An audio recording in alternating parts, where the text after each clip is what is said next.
Double dare you, that's what he said. My brother Max, always the daring one. No way, I told him, hugging my arms tight.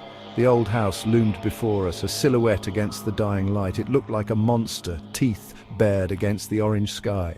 Scared, Lily, Max taunted, his grin a white slash in the dusk. I hated being called scared. So, against my better judgment, I followed him.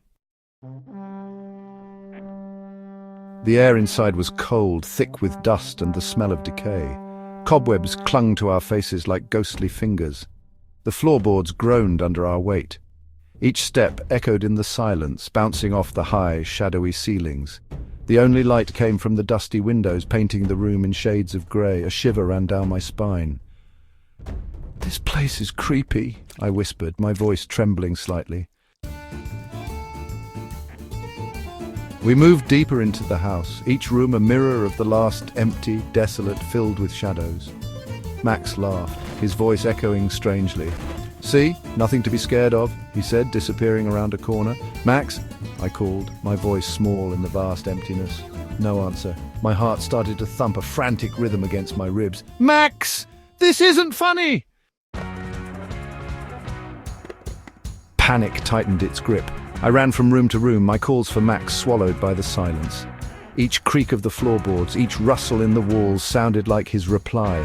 Shadows danced in the dim light, taking on menacing shapes. My breath caught in my throat. My eyes darted around, searching, pleading for a sign of my brother. "Max, where are you?" My voice cracked, heavy with fear. A low whisper, barely audible, sent shivers down my spine. It seemed to come from everywhere and nowhere at once. Was it the wind whistling through the broken windows or something else? The shadows seemed to be closing in, twisting, reaching out towards me with unseen fingers. I backed away, my heart pounding against my ribs like a trapped bird. I had to find Max. I had to get out of this house, but fear, cold and paralyzing, threatened to consume me. I stumbled into a room, larger than the others. Bookshelves lined the walls, reaching towards the high ceiling filled with dusty, forgotten volumes. The air was heavy, thick with the smell of decay and something else, something metallic.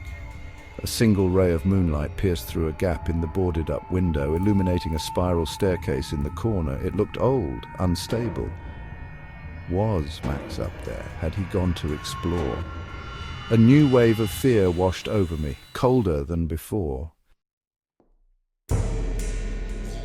Taking a deep breath, I started climbing the creaking stairs. Each step was a torment, the silence punctuated by the thump-thump of my own heart. The air grew colder as I ascended, the metallic scent stronger. The steps opened into a small circular room, a single window letting in a sliver of moonlight. And then I saw it, a glimmer of something white hanging from the ceiling fan in the center of the room.